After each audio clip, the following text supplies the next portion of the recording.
episode 6. We have a special guest here today, Mark Trostle. Am I saying it right? You are. Thank you for saying it Okay. correctly. Yes.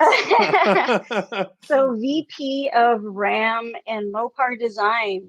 That's super exciting. Obviously, I'm a huge Mopar enthusiast and fan.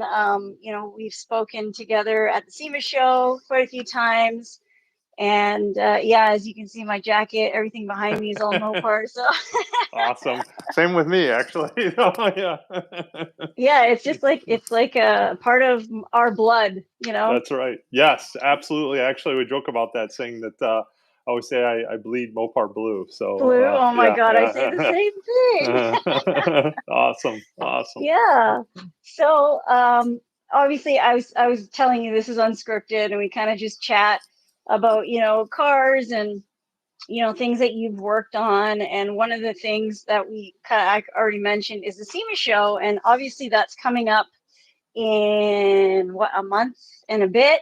Yeah, So it's right around the corner. Yep. It's going to be here before we know it. So one of the big questions I have is, can we expect any unveilings or something special? Because I was there when you guys did the 426 and unveiled the engine, and I just kind of want to know if there's some surprises in store for us. Yeah. Well, the old adage to can't talk about future product as much as I would love to, because it would be an amazing conversation. But I will say that we are working on some fun things to show at SEMA. SEMA is one of our and my favorite shows. There's a lot of good stuff. A lot of places that we get influences from, and being able to see the trends that go on at SEMA, from it's such a spectrum, right? That of everything, the things that stop you in your tracks. So being able to see what kind of creativity is going on in other areas of the country, other areas of the world, what people are doing to their vehicles, absolutely love that. And really any car event, specifically, of course, SEMA too. I get energized from that. And then when we come back to to here to the studio, we bring that enthusiasm back. Yeah, no, I definitely agree. And SEMA is kind of like a world stage for all the brands. I mean, obviously not just Mopar. So it's what I love about it is you can literally walk around to see all the different brands. And obviously I always start and end up at the Mopar booth. it's just the best. And especially when you guys are unveiling something, or even just to see what you guys have. Like you guys have those the demo cars set up so you could do like the racing and all that kind of stuff. Those are a huge hit. Yeah, there's always a big line for those. And we definitely. always like to show our Easter Jeep Safari vehicles that we build from earlier in the year. So those are always fun to bring out as well. So I love that show for sure. Yeah, and then are you guys going to have anything outdoors at the SEMA show? Like, are you going to have like some sort of Jeep demos or anything like that? That is a really good question that I wish I could give you the answer on, that I don't have. Okay. I know I always get asked questions, and sometimes I'm like, well, you'd think I'd know everything that's going on, but I actually don't, because I kind of stay focused in my world, for every day. But so I can't. I don't have a good answer for you on that one. Sorry. Yeah. Oh, no worries. No worries. It's always exciting. I mean, it's nice to be surprised too when you go there. But there's no scheduled unveilings, I guess, as of yet, because usually we know by now kind of if there's going to be something.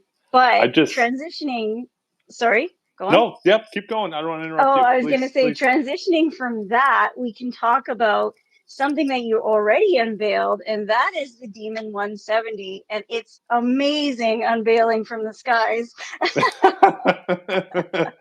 Yeah, that was probably one of the most epic vehicle introductions I think I've ever been to, and I've been to a lot of good ones, especially with the Dodge brand and in our company. So that was awesome. It was great to be there, because it really is kind of a piece of history, that was done. Yeah, definitely.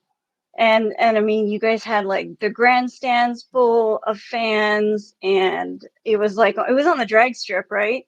Yeah, it was on the drag strip in Las Vegas, and it was crazy windy that day too. And I Yeah. mean, it was just such an amazing experience being there.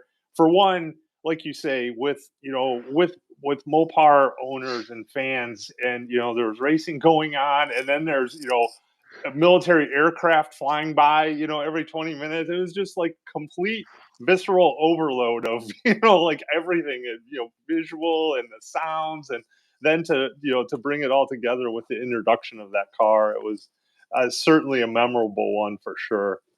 Oh yeah. I don't think anybody's gonna ever forget that. Yeah, yeah, yeah, So yeah. a couple shows ago, I had a stunt driver, Raymond, and he actually did a stunt at the I want to say 2017 Detroit Auto Show where he jumped a Charger.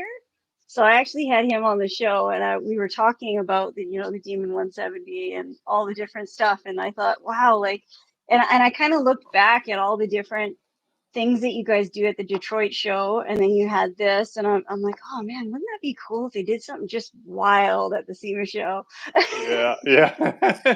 Yeah, But we I guess it's definitely just we definitely have a history of introducing, even going back to, we were just talking the other day, and I think I saw some video of it, about when we introduced the Grand Cherokee,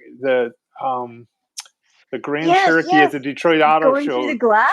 Drove it through the glass. Yeah, I think the mayor of Detroit was like in the car as a passenger at the time, and he was like freaking out.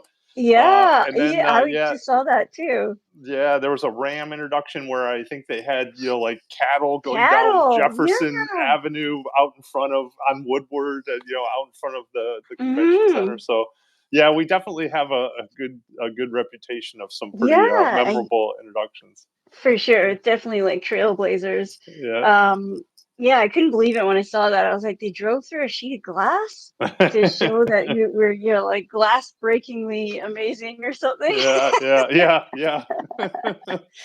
So, back to the Demon 170 for a second. I heard that it got stolen after that. Is that true? I think I know that Or is was that fake? an awesome urban legend. I think the internet is a Okay. powerful tool, but yeah, I think you can't believe everything you read. Yeah, that was certainly not true. Yeah, just like there's that the Ghoul. Everyone's like, "Oh, the new car is Yeah, the Ghoul," and I was like, yeah, "Oh my god, you guys, that is not real." yeah. There are some really good ones out there. I'd love to know who creates some of these, but they're certainly entertaining. That's for sure. Yeah. So, But it is kind of neat because it keeps people like, well, wait, I wouldn't put it past him to do this, or is that yeah, real? yeah, So yeah. And I mean, Mopar and Dodge and SRT, the team that you were on or are on. I guess there's no longer.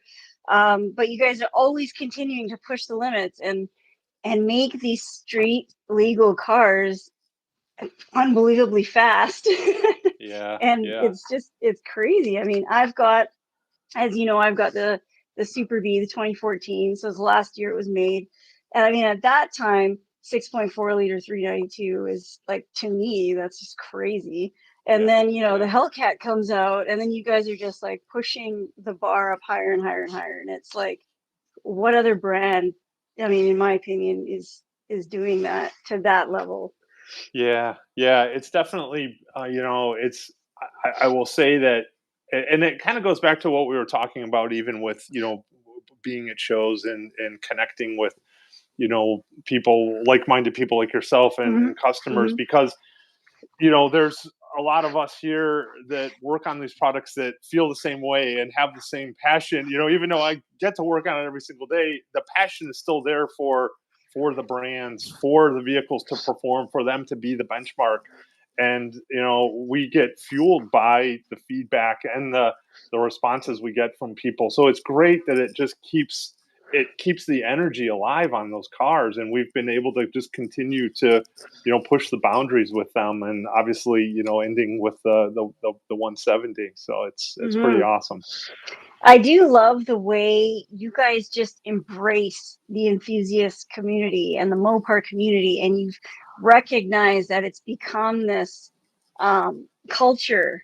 And with the jailbreak and then customizing the little things, and even like the car shows and being involved in like Spring Fest and all that kind of stuff. It's Yeah. you don't see a lot of brands doing that. And yeah, I just want to thank you because I mean, we see you at the car shows too, and the Cars and Coffee, and you're right in there.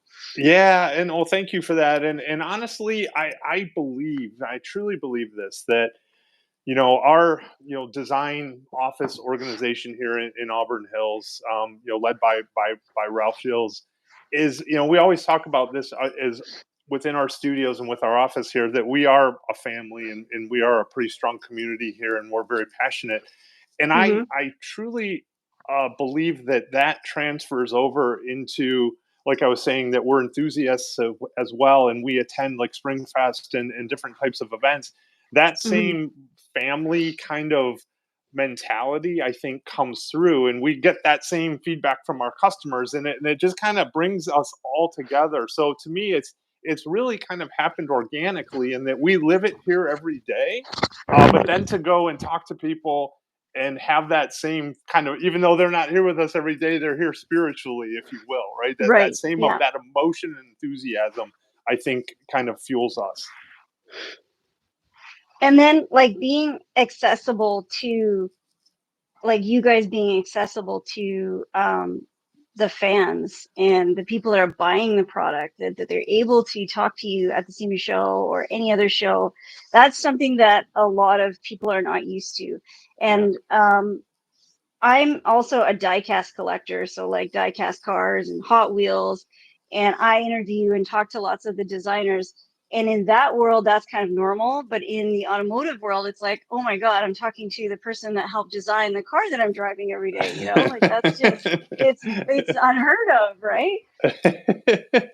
Yeah, but no better way for us to be able to get ideas, or Hmm. sparks of thoughts, than talking with customers. I love it. I love to see the kinds of things that are modified on, whether it's Ram. Look at the Ram products. I mean, they're a tool, and it's just amazing how many different variations that that tool can be used. And the same with production cars. It's just that personalization that goes into it is something that I love to be able to speak to people about and hear, what I like to hear their passion.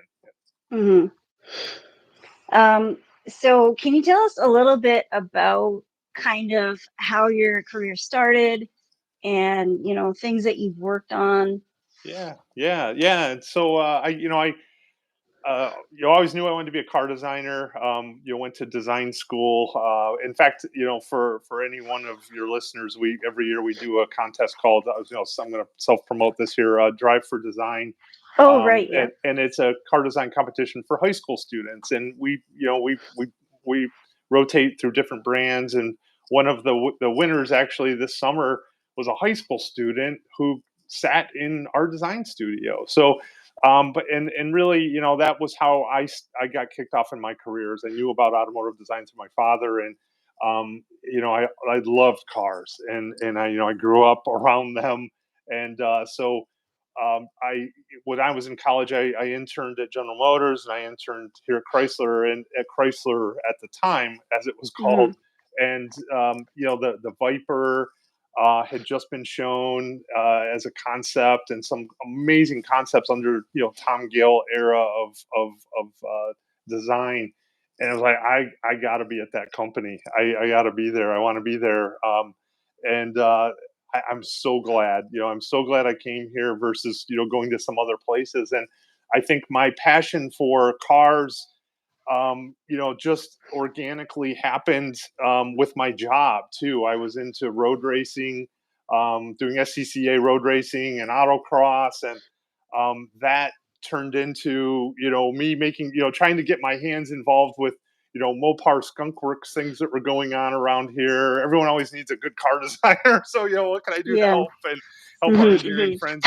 And those are the things that kind of helped mold my career. And I think my passion, like we talked about, my passion for cars just outside of work, was I was able to apply that to things that I was working on. And it really working alongside Ralph and company, it really, the performance side of it kind of became something that, I grew into for a lot of years, and, had a great time doing it for sure.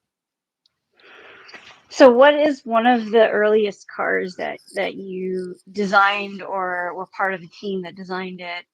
Yeah, yeah. So, I think every young designer starts off with, I had a tail lamp that was my first production lamp. I won't say what it was on, but from there, I did three concept vehicles. So it was pretty Okay. exciting because it's always a car designer's dream to do concept vehicles. So I was able to work on three concept vehicles, and then.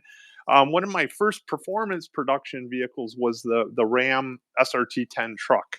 Oh, I no had done way. the Okay. concept version of that, which was really, it was a kind of a front clip and some wheels. We did some interior things, and obviously the Hmm. big piece was that it had the Viper engine in it. Right. And that, subsequently, I worked on both the production versions of that truck too. And it's kind of funny. I was just telling someone the other day that truck was actually one of the first production vehicles to have like a splitter on the front of it. We obviously have them on a lot of our Hmm. vehicles now Hmm. with my favorite shipping guards protecting them. But Yes. um, but but that truck was was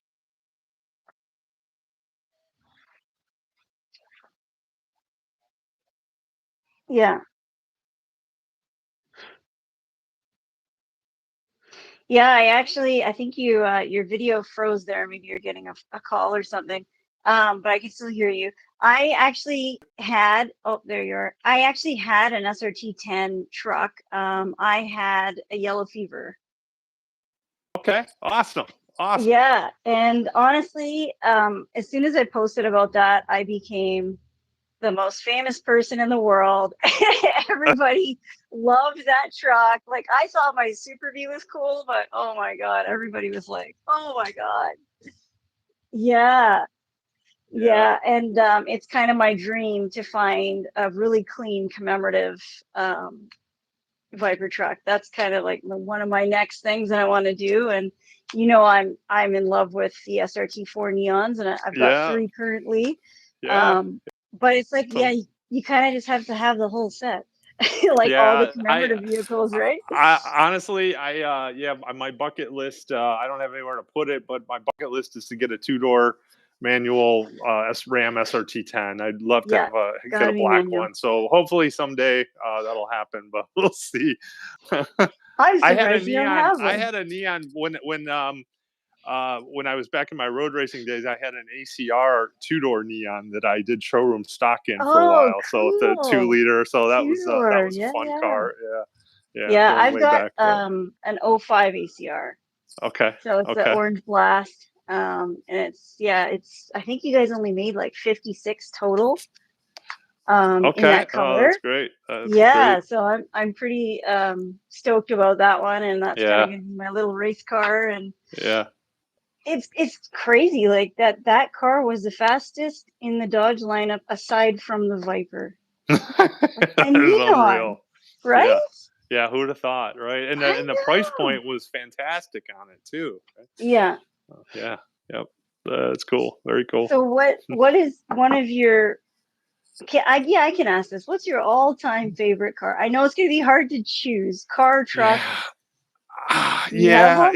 Maybe from I, the old days and one of the newer, the modern gen? yeah, yeah, yeah. And it's probably like a good answer would be probably one that I can't show you yet, right? One I'm working Yeah. on, but um, it is a good question, and it is a difficult one, and I honestly I get goosebumps, and I so appreciative and honored that I if I look at growing up loving cars and drawing cars, and to say that I was part of the team that worked on, the Hellcat and the Demon and wide body stuff and Charger Challenger 300, like to me that is like it's been the heyday of muscle cars, and the passion that those vehicles have brought to the brand. For me to be a part of those whole things is pretty spectacular. Hmm. So I just have to say that because it is surreal for me sometimes. But certainly, I think the Gen 5 Viper when we introduced the production vehicle and the race car, that was pretty special to me because we were working on those. It was a really small team: Scott Kruger, Tomei, Klaus, myself, and Ralph. Uh, and to be able to pull off those cars was pretty awesome and pretty fun to be doing race car stuff and the production stuff. But then most recently, honestly, the Ram Revolution concept vehicle to me is probably the most special vehicle, just because it's the first Ram concept that I've full concept that I've done, and it's since I became part of that brand, and it really is a manifesto for the future of our pickup trucks, and so I'm really proud of that truck, and the statement we were able to make with it. It's from an aesthetic, from a function standpoint. So I'm that one probably is at the top of the list right now for me. Can you tell us some details about the concept? Well, it was a concept that we introduced at CES, the Consumer Electronics Show, Okay, in yeah.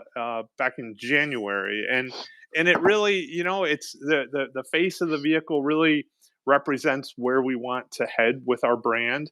It's electrified. It has a ton of innovation on it from a functional standpoint. From the aesthetic standpoint, it's still it embodies all of the characteristics that I think all of our vehicles have, whether it's a Jeep or a Dodge or a Ram. There's a certain muscle, there's a certain, I hate to say DNA, but there really is a certain aesthetic DNA to it, Mm-hmm. um, that I think that we do a very good job of keeping the purity to.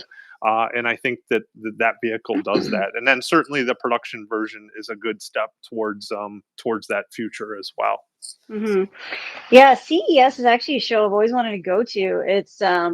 It's just like cutting edge new technology and new brands, and I actually didn't even think that automotive um, brands would be there. So that's pretty exciting. Yeah, the past few years, it has become more and more automotive brands are there, and we certainly have a very big presence there, and we will continue to have so as well. And it really is just from the technology that's there. It's great to see, and it's definitely a lot to take in, that's for sure. But a very inspiring show too, in a different way. One of my daily drivers is a 2004 Dodge, and to see the technology that was back then, which is, I mean, in the neons, there's not much. It's like the front Yeah, windows have electric and the backs are roll ups, but that's because it was yeah, kind of like a race car. yeah. To what you have now, like say, in the new Rams, with the huge screen and everything is touch, everything is like automated. It's just wild. And now, even stepping ahead in going in, diving into the EV world, I haven't even seen any of the newer, or I guess driven or been in any of the newer, EV or hybrids. Can you tell us a little bit about the future of the brands? Yeah. Yeah, and we at the New York Auto Show, we did introduce our first fully electric Ram truck that will go on sale late quarter, fourth quarter next year. So be we're very excited by that, and certainly the, as you mentioned, the technology. It's crazy how quickly technology changes, and how it influences vehicles, and really it's about making customers lives better and Hmm. easier, and that experience, the experience that people have with their phones, is something, how can we translate some of that into a vehicle, but in a good way, and we're going to continue to harness that and continue to think of and interact with the customer on how can that technology, how can it benefit them? Whether it's through performance pages and things that really Hmm. cater to what the customer's use of a vehicle is, whether it's a performance vehicle or a vehicle they use for their occupation, and or towing or hauling, or even just going on road trips. How can we cater the technology, and even like you mentioned, the interface or screens and inside of a vehicle to benefit our customers. I know that we get a lot of feedback of just there's too many screens, there's too much, but we're certainly working towards making it something that our customers appreciate, and it helps them, and it's very intuitive as well. Mhm. One of my favorite things of all time that Dodge and Chrysler do is the Easter eggs. All the little hidden things, and all the little details. Like on the Super Bee, when you do the startup, there's an animation of the bee flying, and like I always show people that, and they're like, "That's so cool!" And it's on the Yeah, little screen above the well, where the odometers and stuff are. yeah. And then, like the little hidden Jeep on the windshield, like in the corner of the windshield and on in the rim. And I just think all that stuff is so cool. 'Cause when you find them, is Yeah. there anything like that that you've been involved in doing on the cars? I mean, certainly, you mentioned, like the demon, we had in the corner of the windshield, we did the little outline of the Challenger, and we intentionally put, tire smoke on it. Oh, On I the didn't know on the that. Okay. on the demon wheel, if you notice, it's a devil's tail with a little, arrow on it, and Oh, that's okay, really okay. to, because drag racers will paint or chalk their tire to see if there's Right, any right. slip, and so that was supposed to be the index for them to use. So Oh, no way. some fun things like that. I've been involved with, over the years, and the one thing that I love about our brands, and you mentioned some of the Easter eggs on startup and that, but it's just the characters that we have that go along with them, whether it's a demon or the Hellcat, just Right, right, right. the faces that Yeah, the Hellcat. yeah, exactly, that lets people really become one with it and In the associate with room. it. And yeah, exactly, we've Yeah. had and that's something that we've had forever, but I think Yeah. it resonates really well. It's crazy when I see people that have tattoos, of Oh, for sure. logos. It's like, wow, you really Yeah. embraced it. So Yeah, it's no, crazy. definitely. Yeah. Well, I got this from you guys, and when I got it, it's a book and it's leather, and I thought, you know what? I think this is sepia, the leather color that you guys use in Oh the Ram. yeah, Is that? I think yeah. that's right, right? It looks very similar to it. It It looks looks like like it. it. Yeah, And I yeah, thought, yeah, oh man, isn't that cool? Like you could have yeah, a matching book yeah, to yeah. your Ram. And that's the other part. It's like all of the merch, and like people are going crazy over it because they love the brand so much that they want to advertise for you guys, and wear the Yeah, shirts. And at SEMA, you guys always hand out a different shirt. People love that stuff. I mean, I do. yeah. I mean, I actually made this jacket, with the direct They connection. do. Excellent, Yeah. excellent. And Yeah, this is actually a vintage auto par patch. very cool, So very cool. Yeah, I yeah, love it. no, I it's love it. cool. Love it. And I see the Viper behind you there. Is that a Yeah, yeah, painting yeah. from one of the designs?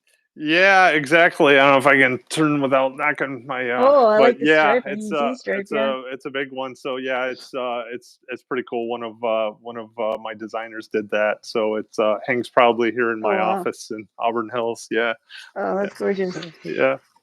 Now, so there's a plant in Detroit that is not there. There's one there, the Viper plant, right? That's the one that's obviously not in production anymore. But I Correct. Connor plants. Yes. but I heard that there's stuff on display in there.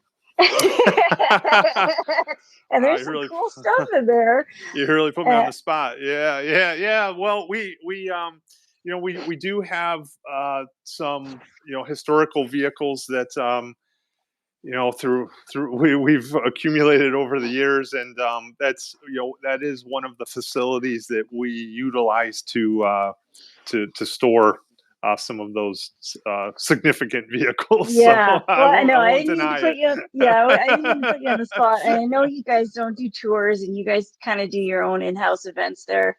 But the plant in Brampton, just in August, they did kind of their last tour before they shut down to do the changeover to start I doing EV and that. saw And that. I saw those yeah, photos. Yeah. yeah, and I kind of wish that I could have gone, but when I had found out, it was kind of too late. So that's why I was bringing that up, because that was an actual tour that they offer, and I thought, oh, wouldn't that be Yeah. so great? Yeah. We could get Yeah. into the Yeah. old Viper plant. Yeah, yeah, the Viper plant, Prowler was built there as well, and I Oh, think okay. before that, it was the plant itself was actually a spark plug plant. I can't remember what manufacturer it was, but prior to all those significant vehicles coming through there. So yeah, it has some history, that's for sure. Hmm. And it's right off of 8 Mile too in Detroit, which Oh, everyone, really? a lot of people know 8 Mile. I should say Yeah, it's not no. right off of. It's about half a mile or three quarters of a mile off of 8 Mile. So, but yeah, So, um, is there anything else that you've uh, worked on with a team, or anything that you're so super proud of, that you want to talk about, or anything that you've kind of encountered in design, and also, what aspect of design are you involved in? Like, do you design the whole car, like you said, the concept, you actually, like, from start to finish, you do the body, the details, the interior, like, how does that work for yeah, someone that yeah. doesn't know, like? Yeah, no, it's a good question, and it goes back to I'll go back to when I was saying, like, when I was in high school, I was the and I've said this affectionately, I was the kid in math class drawing cars, not doing math. And when I met with my guidance counselor, I'm like, I want to be a car designer. They're like, well, you don't have the math grades for it because you're always drawing cars. So I'm like, I know, I want Oh. I want to be and so that's the difference between when I would with what myself and we do here in this office versus engineering is we create the style of the vehicle, the way it looks. That I like to call it that emotional connection, right? The fact that you and probably everyone that's going to see this gets out of their vehicle and they walk away and they look back at it, right? Well, I and the team here, we want to create that look back at it factor. Hmm. That's what we get to do. So the lines of the vehicle, the interior, and we do work super closely with our engineering colleagues, though, because form and function obviously have to go hand in hand, especially on performance vehicles when it comes down Hmm. to cooling requirements. Our vehicles, a lot of the Hellcats are true 200 or 200 mile an hour plus vehicles, so they have to have the right aero stability. And how do the challenge for us is how do we create vehicles that don't just look like everyone else on the road, that have that identity, that stay pure to who we are. And that's what I absolutely love it. I absolutely love that I get to do that every single day. And the people I work with that are just as passionate, and I think it comes through in the products. And that's why I like talking about it. That's why I like going to shows, because to me it keeps feeding it. And as long as I still get goosebumps by looking at looking at cars and things like that, and trying to create vehicles that give people goosebumps, Hmm. Hmm. I'm not gonna hang it up. No, that's awesome, and we hope you don't. You have to retire eventually, but I Yeah, yeah, mean, yeah, there's people like Jay Leno, who's like, he's still, doing the car thing, and he's building his cars and driving them, yeah, and yeah, he was yeah. actually at the Demon 170 unveiling as He well. was. And where I saw him, and I didn't speak to him, but he was at the Woodward in Detroit every year. Oh, the Well, cruise. parts of Detroit. It spans a lot of cities. Yes, we have the Hmm. what's called the Woodward Dream Cruise, and Dream Woodward cruise, Avenue yeah. is a long avenue. And back in the well, I shouldn't say back in the day, because there's a lot of drag racing that still goes on there now, because there's a series of stoplights, and multi lanes. So it's got a lot of history to drag racing. um, and now it's a cruise, so it happens in August, end of August, and usually it's tied Hmm. into even roadkill nights that we have Yeah, yeah. in Pontiac, which is the weekend before. So it's just an amazing automotive spectacle that I highly recommend anyone that's in the car see, because it's just awesome. And plus, there's lots of neat car culture stuff around Mhm. here to Mhm. see. But he certainly, there we had Dodge had a display. There were the simulators that you were talking about. There. We had some cars on display, and Jay did have his 170 that he was driving on Woodward around there too. So it was Yeah, pretty I cool. It was a great saw, day. yeah, I saw that he got one. I was lucky enough last year to see his personal car collection. And obviously at that time he didn't have that car, but it'd be really cool to go back and see it there because man, Yeah. does he have some really cool cars. Yeah, I was fortunate enough to go through his collection, and actually, I was even more fortunate enough. I did got to do an interview with him on his show that he had Oh, cool. on the Viper. When we introduced the Mhm. Viper, I was able to Mhm. do that. So at that time, I was able to get a tour of his collection as well, which yeah, is just spectacular. Even the artwork Yeah. that he has around there was Oh, just I crazy. know. It's all like The variety of personal. cars, I love the variety of vehicles too. That's just Mhm. so neat to see. It definitely is. Yeah. So what's one of your daily drivers, or what do you have in your garage? Yeah. So, yeah, I wish I could go back and keep. I wish I had all the vehicles I've owned. I'm a little bit ADD, and when it comes to cars, I'm a lot ADD. So, Yeah. unfortunately, I haven't been able to keep everything that I have. But I, Mhm. I do, I do have a a Challenger Demon that I love, and a Viper, which of course are near and dear to my heart. So those are those are probably Those are two of the my two. favorite for Yeah. sure. Yeah, Sweet. yeah, yeah.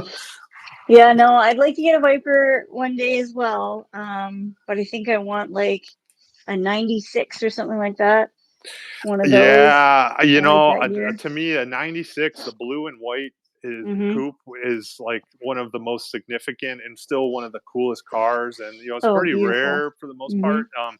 Yep. I love those cars, that body style, or that the blue and the white. Those cars are so significant. So yeah, those are that's one of my favorite ones as well.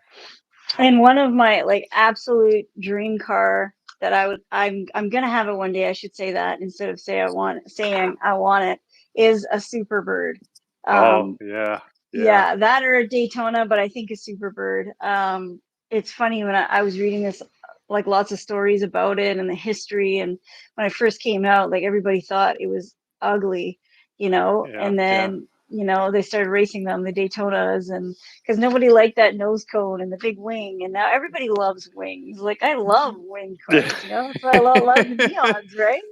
Yep, yep, So, and the yeah. Vipers, and even like the Viper trucks, it's got like that little wing on the back, Yeah, and and it's pure function too, right? I mean, mhm, obviously the Daytona was another level of function because of the profile of the vehicle and the size. But right. yeah, the truck. I remember, as I mentioned, I remember spending time in the wind tunnel, having that splitter on the front of the SRT10 truck, and that little tonneau cover spoiler in the back. Or the first ones actually, I don't even think had the tonneau of it, but we had to get aero balance out of it, just like Mhm, race mhm, cars. It's all about mhm. making sure the front ends don't have lift at speed, and Yep. the vehicle stays planted. So yeah, definitely the form and function is a fun part about it. So I love the wind tunnel. I love spending time in the wind tunnel. So it's great.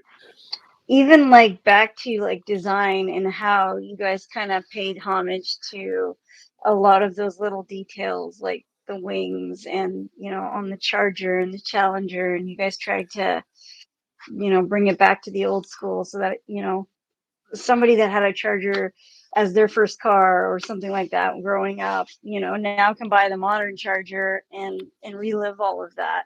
Yeah, So I think yeah, that's really cool. And yeah, and yeah. even at the SEMA show when you had the 69, Charger with the 426 in it, and Yep. everyone's like, "Oh my God, are we going to be able to buy that like that? Because how cool would that be? Yeah, yeah, exactly. Yeah. Seeing those on the road, Yeah, yeah, yeah, yeah, absolutely. So are you building anything right now, or are you kind of happy with what's in your garage, and Yeah, when something comes I along? I get to work a lot, so that fills a lot of time. But it's Mm-hmm. it's one that I over the years I had a 70 CUDA for a while that was fun, and I was into hot rodding. Like I said, I've I've kind of bounced around on the cars, and I had Mm-hmm. obviously earlier in my career had a lot more personal time to do those things. But so right now, no, I don't have anything any project, but you know, I'm always thinking, like what would be cool, what would be fun to work on. So, maybe someday when I'm not doing this, all Yeah. week long, it'll be fun to get back to some of that. But yeah, there's lots of things that excite me. Certainly, the nostalgic side of cars. I think about, when I was in high school, cars that I couldn't have, a Dodge Conquest TSI to me is like one of the coolest cars from a design standpoint, the big box Mm-hmm. fenders on it. And I would love to, Mm-hmm. and I think someone actually put like a LS in one, but I would love to like, put like a 392 or a Hellcat in something, kind of a version of Mm-hmm. a, Mm-hmm. Resto mod kind of take on it, Right. but pro touring. So Yeah. my No, my that brain's would always be. going, but yeah, my pockets aren't deep enough to Yeah. keep up with it Yeah. either. So. Yeah. Tell me about it. Yeah. How about the last call models? Do you have a favorite? Oh my gosh. I think that the team did just an awesome job on it. And I love the fact that they all have a personality to them. I mean, Yeah. There's a story. yeah, exactly. And I think the 170 is just going to be the epitome of this era of vehicles. So I think that one's going to be a pretty significant one. When it's all said and done, for sure. Hmm. So those already in production, already half been delivered, or there's more being produced in next year, or Yeah, again, a little outside of my wheelhouse from a day-to-day okay. standpoint, but I know that production is ongoing with them. I know that there are Hmm. last call vehicles being delivered. Can't speak to the 170s right now, but I know that the plant is making them as quick as they Hmm. can, for sure. Are you getting one? Is one allocated to you, or are you not? I am Not as of fortunate yet. enough. I am fortunate enough to be getting one. Yes, so not And you're getting gonna one. I'm purchasing one. Okay, so now you're gonna have like a Gen 1 and a Gen 2 demon now in your Yes, garage. yes. So I figured, all right, if I have the Gen One, I got to figure out a way to get the matching car. So Yeah, yeah. I guess you kind of have to now, right? yeah, And yeah, yeah. were you able to match the numbers I at all? was, I was. Okay, Yeah, because yeah, I yeah. actually know somebody locally here that was able to do the same thing. So he's got the Gen 1 and Gen 2. So Gen Yeah, 2's that's on the great. way. That's great. That's great. Yeah, very neat. Very neat. I Yeah. think that that's one of the coolest things is having, the rare models or the special editions and the numbered cars. Yeah. To Yeah. be able to have that little plate, that has the VIN and the number, I think is so special for, Mopar owners. And I I thought, agree. I agree, and even like if you look at the Mopar, since Mopar 10, when we did the Challenger Mopar 10, we've done some, a version every year, and they're always numbered, and you get an owner's kit. It makes it special, and I think it's yeah. another level of connection with our brands to our customers, and I absolutely love that side of it too. Hmm. I agree. And like, yeah, because I had it on the Viper or the Viper truck that I had, and I almost wanted to like take the plate off when I Yeah, didn't have it anymore. I was like, oh, I want to keep it. yeah, yeah, yeah. And I kind of wish that my Super B was numbered, but it's I mean, I had found out that it's one of 10 the way it was ordered, so I Uh, still think it's pretty special. Yeah, yeah, yeah. That's great. That's awesome. That's awesome. Yeah. So, I mean, like I said, Mopar is in my blood as it is yours. And, every day it's a part of our lives, whether we're driving the cars or, we're lusting after them on the internet and seeing what other people are doing. And, all, like you said, all of the mods that people are coming up with. Like, I remember they called it the 75-cent mod, and it was the piping.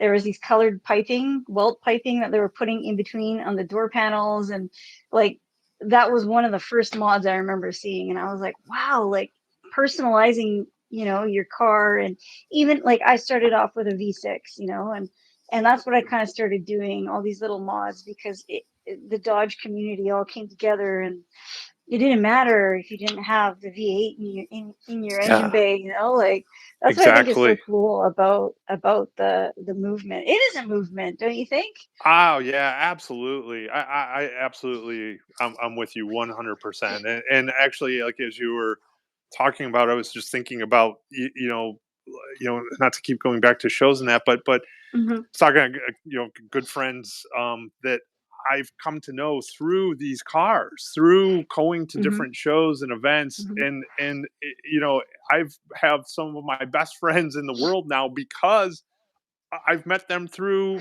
different Mopar shows, and I mean it's pretty cool to me. Again, it gives me Hmm. goosebumps to think, to be able to connect with people that their industries are completely different than mine, but the passion for the products that we create is the same. Even though like I say, even though I get to work on these vehicles every Hmm. day, Hmm. I still, the passion is there for them, and the passion is there for product in the show. And so I think it's just amazing that I've been able to, have friendships grow out of these cars for people that live all over the country and world, truthfully Hmm. too. So Hmm. I think it's great. I just love it. Yeah, and I mean that's the whole reason that I have this show. That's one of the reasons I have this show, is because I've been able to connect with so many people. I mean, yourself included, at the SEMA show, and Yeah, race car drivers like Matt Hagan and Leah, and yeah, like yeah, it's people that I never would have thought I would ever have come in contact with, and like Graveyard Cars Mark, yeah, like yeah, you guys gave him the 426, and I was there when you guys did that. Like yeah, I think it's yeah. really cool that you guys involve everybody with what you're doing, and it makes us feel special. Like the SEMA show, it started, I mean, it is a trade show that's not open to the public, but now with SEMA Fest and all of the other events that are going along with it and opening it up at the end of it, I think it's really cool. And Dodge has, and Mopar has a big part of that. Yeah, I'm with you, and it's funny because I have, back to having, friendships. I have so many friends that, there's some shows that are starting to pick up momentum on the West Coast and Texas, and Hmm. there's a Hmm. friend on the East Coast, and friends in Arizona, and it's like I want to go to all these shows, and Yeah. I just can't make it to all of them, Yeah. unfortunately. But I want to go there because I want that what you just said, right? I want that, Hmm. connection with people that are like minded, So I hear you. So we're kind of at the 47-minute mark, and just before, in case you have to go, I had to ask you one very, very important question. Are you ready for this one? It's I'm a ready. doozy. Are you All ready? right, ready. Shipping guards on or off? Oh yeah, yeah, 100% off. In fact, I will tell you this. So, uh, what a I really good already friend of know. mine, Rob, uh, just purchased a super stock that I was able to help him obtain because it was a local vehicle. And I told him, in fact, I was going to write it under on the underhood, and I didn't get a chance to. But I even told him that will be the only vehicle I have ever driven was his car because it had the shipping cards on it still. It was like has a super low mileage car, and I'm like, I'm not gonna take it off because it's gonna get loaded up, and I'll let you do it all. But I almost took black tape to black it out, so I didn't. Someone snapped a photo of me. Of course, my friends had fun with that, but so yeah, it's just as I said in the famous interview, we didn't design the car to have yellow on the front of it, and it even says molded in Yeah. to be removed. But to each his own. I love the passion. If you gotta keep it on, what can I say? So When I was a real video, and it was, the shipping guards were pink at the time, because I think the Daytona Hellcat came with pink ones, and a couple of Chargers, other yeah, yeah. yeah. And I I may have remember I had did something this. to do with that. Yeah, I remember I sent I I posted this video and I was like, should I take them off? And I remember there was like this railing and I was like reaching through the railing. Should I take them off? And I'm like, I think Mark had something to do with the color of these shipping doors. And then you commented, you're like, take them off. Yeah. And Again, then hate to go people ahead. started Sorry. loving the pink. I People started know. loving the pink because I it know. went with the blue. And it was like, oh no. Oh. Uh, it's killing me. Yeah, no, but to each his own. I know it's become kind of a fun Yeah. topic of discussion, which I love that though too, right? There's no right or wrong. Well, there is. You should take them off, but if you the fact that it's become such a passionate part of these vehicles too, I think it speaks about that just that emotion that our owners and our customers and that we have for these things. So I think it's great. No, definitely. It's hilarious because it's become a little bit of a playful joke now amongst Yes, people. And I think absolutely. that, I think everybody knows that, you're not supposed to have them on. And if you like the look, then maybe get some plasti dip or something or some vinyl sticker, and put it on there. But yeah, Yeah. it was just so funny. I had to bring that up at Ah, least that's great. once. No, yep, I love it. I love it. Um, so kind of in parting here, I do want to say thank you so much. It's been an honor to have you on the show. And like I said, I started the show because, I have a passion for, the automotive world and the enthusiast community, as well as diecast, because that's the other half of what I do on the show. So thank you for being on the show and taking the time out. Is there anything else that you kind of wanted to tell the viewers? And Yeah, no, thank you for that, and thank you for what you do, and thank you for being an ambassador for our products as well. I know, I've got to, I think we did a couple interviews at SEMA a few years ago, Mhm, and it's mhm. always, like I say, it's always enjoyable for me to talk to like-minded, passionate people about vehicles, and there's certainly one of them, and I'm sure all of your viewers are as well. And it's always an honor for me very much to be able to talk to people and that, and these are fun. I mean, to me, these are the things that put back to that emotion in our products. That's where it comes from, and so I enjoy these types of things. And if anyone ever I run into anyone, please introduce yourself and say hi. I always love to hear about your vehicles and see them. So I thank you as much. So. Thank you. Well, I will definitely be seeing you at the SEMA show. I've already booked the trip. Hopefully, the hotel situation's gotten all sorted out over there because of all the hacking stuff. I don't know if you heard about that. Oh, I did hear that. Yes. Oh, yeah. Yeah, Yeah. and then the latest thing is that all of the staff for all of the MGM brand hotels and Caesars and another brand are possibly going on strike soon. So I thought, oh my God, I Oh, hope it's all sorted out before the oh SEMA boy. show. Yeah. Because Vegas is always a busy place. That would be I something. know, Yeah. Yeah. Jeez. because there's like what, a couple 100,000 people that show up for the show every year. Yeah. Yeah. And then I think on the heels of that is the first Formula One race in Vegas Oh, as that's well. right. So, Right after that, yeah. yeah. So, yeah. Yeah. It's going to be a busy month for sure. Yeah. Yeah. Definitely. Definitely. All Great. right. Well, Well, I great. I will hope to make see you. sure to, yes, I will see you there at the Mopar booth. I'm always there. I pretty much spend, a good full day there and then visit every day a little bit. So, Cool. yes, thanks again for being on the show. Love to hear about, what you do and thanks for everything that you do. Likewise. Thank you for having me. Great talking to you. All Have a good right. evening. All right. Thanks. See ya. Bye, Mark. Bye. All right. Well, thanks everybody for watching. That was an awesome show. Yes, the timing got a little bit screwed up between Central Time and Pacific Standard Time, but it worked out well. Sound was good. Thanks to everybody that is watching, Rico and Paul, and I didn't see who else was on there, but thanks guys for watching. So next week I'm going to be live from the 32nd annual Hot Wheels convention. I think it's 32nd annual, or is it 35th? I don't know. Anyways, the LA convention, which is a Hot Wheels convention. I will be there and I'll be doing the show from there next week. So that'll be pretty exciting. And I'm going to try to get a bunch of content for you guys to show you kind of what to expect at the convention, what it looks like, what kind of events, and also the in-room shopping. So that is going to be exciting. Stay tuned for that next week, guys. Thanks again. If you're watching, make sure you're following me on Instagram, SRTJovita, and you subscribe, turn on your notifications. Thanks so much, guys. I love you, and I will see you next week.